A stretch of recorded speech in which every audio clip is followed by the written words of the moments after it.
Most people will go their entire life without ever getting hit one time, and they will call that a good life. And as dumb as it sounds, I'm here to call that a bad life. That is not the life that you want to lead, because that kind of life will allow you to manage your routines and comfort carefully, and you'll avoid friction wherever you can, and you'll build routines which stick in the back of your mind and keep you safe and predictable and completely untested to the actual world. And somewhere, again, in the back of their mind, something quiet, which is never going to be fully acknowledged, will be a question that they have never been able or been forced to answer by themselves. What am I actually made of? I myself started training MMA when my friend introduced me to it, but it is not because I had a plan to start training. I started because something specifically was not sitting right, it wasn't sitting well in my life, I felt. It wasn't a big dramatic entrance into the MMA gym and wow, oh my god, look, everyone's training, blah, blah, blah, blah, blah. It was just a low, persistent feeling in my mind that had been satisfied when I entered that gym. It was a feeling that I was living inside a version of myself that I was yet to earn. I was yet to earn the right to actually call myself a person.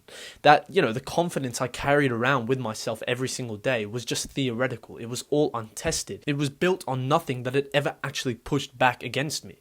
But what the MMA gym had done for me was pushed back. It gave me that feeling that something was actually worth fighting for. The very first thing that you will feel from martial arts before it gives you anything physical is that it takes something away from you. What it takes away is the illusion that you know how you will respond under pressure. Because the second something goes wrong, the second that you feel nervous, the second that fear starts to hit, your entire cognitive system starts to shut down and you have no clue what it is you actually have to do in that moment. Most people have a self-image of themselves that has never been stress tested. They believe that they're a calm individual. They'll believe that they're capable and resilient. And then they believe this because of the fact that nothing has ever actually seriously challenged this belief. And it's not in the immediate, inescapable way of someone being in front of you who is better than you at everything and is not going to stop being better than you just because you're uncomfortable. The mat itself does not care about your self-image. The person across from you that you are fighting, the person across from you that you're grappling or boxing with, does not care about your job title or your confidence or your carefully constructed sense of who you think you actually are. The person who you actually are gets exposed immediately and without any sort of apology. And that is not cruelty. That is just the most honest environment that most people will ever step into, and most people will avoid stepping into because they cannot deal with that honesty. I remember the first time I got absolutely destroyed in an MMA round. And it was not that I got hurt severely. It was just completely kind of controlled. I could not move, I could not create space between myself and them, and I could not do a single thing that I'd planned out or intended to do in my mind. And the person doing everything to me was not even trying that hard. They were just so much more experienced than me. That moment showed me so much more than any book or any video or any sort of education could have showed me in my life. That specific feeling of total technical helplessness did something to my ego that, again, no conversation, no book, nothing, no amount of self-reflection, meditation could ever manage, it could ever do to me. It quieted that ego in my mind. And it wasn't a permanent silence. It was not completely silencing.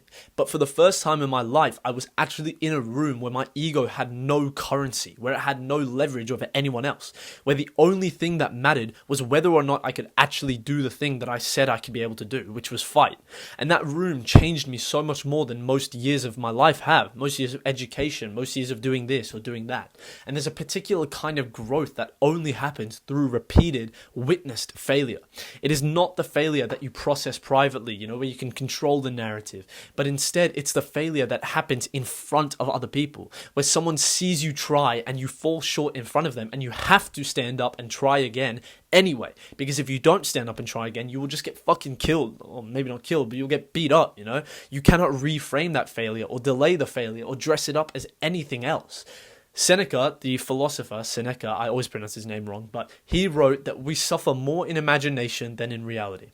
And Seneca, however you say it, I think he was completely right. But the imagination loses its power only when you have enough real experience to correct your imagination. Most people's fear of being a beginner, of being seen, not knowing something, or of being physically outmatched, physically overwhelmed, that fear is almost entirely imaginary. That fear is it's a fallacy. It's fake. It's just your mind telling you these things so that you don't step into that environment to get better at that thing.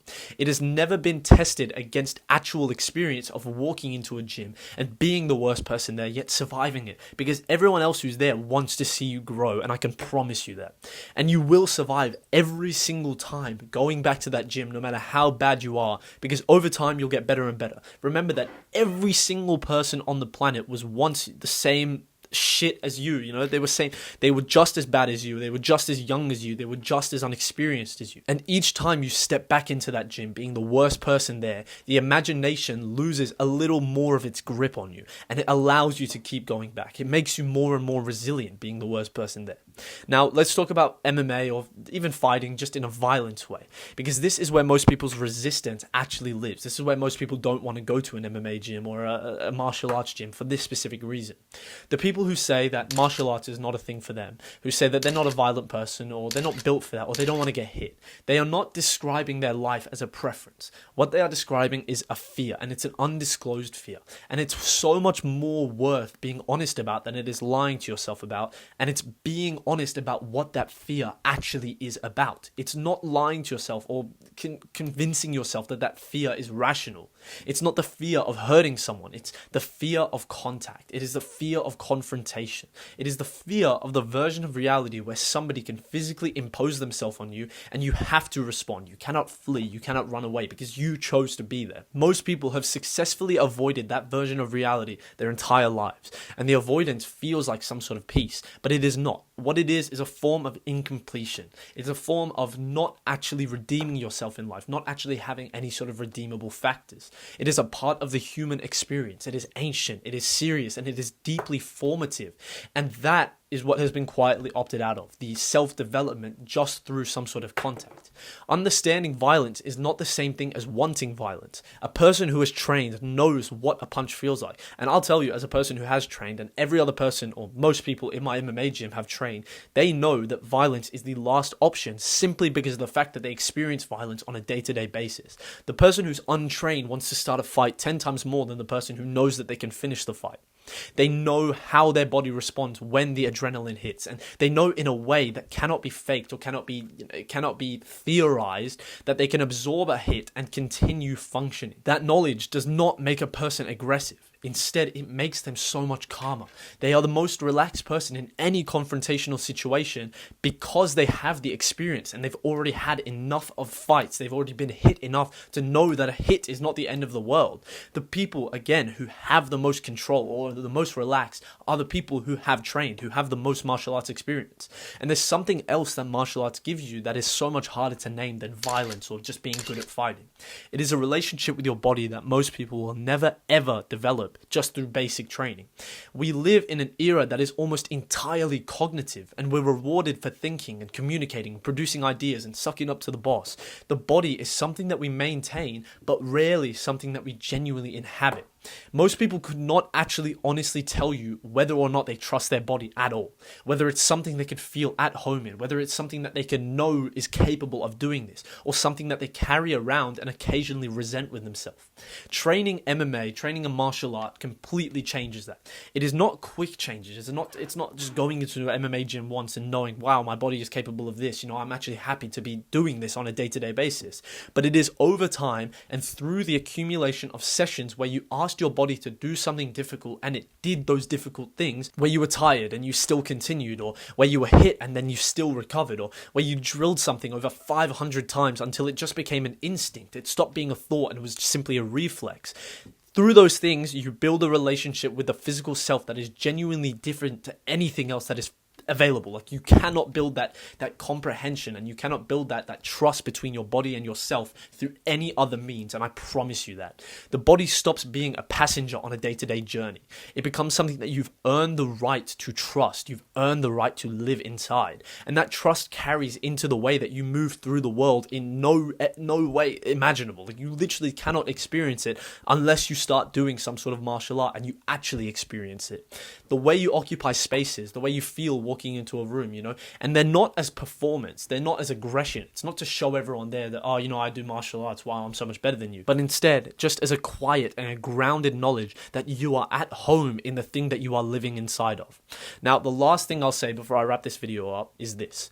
Martial arts is one of the only environments left where none of the usual societal hierarchies apply. It does not matter what you do for work or how much money you have or how impressive your life looks from the outside. In the gym, the genuine only question is whether or not you can do the work or if you cannot do the work. Whether you show up every single day or whether you are, I'm here every Monday, every Tuesday, and then the rest of the week I'll take off. Whether you are willing to be bad at something and optional, like choosing to show up even though you know you are terrible at it, and doing that repeatedly over and over in front of other people, yet you will still come back regardless. Those are the only questions, those are the only things that matter in the martial arts gym.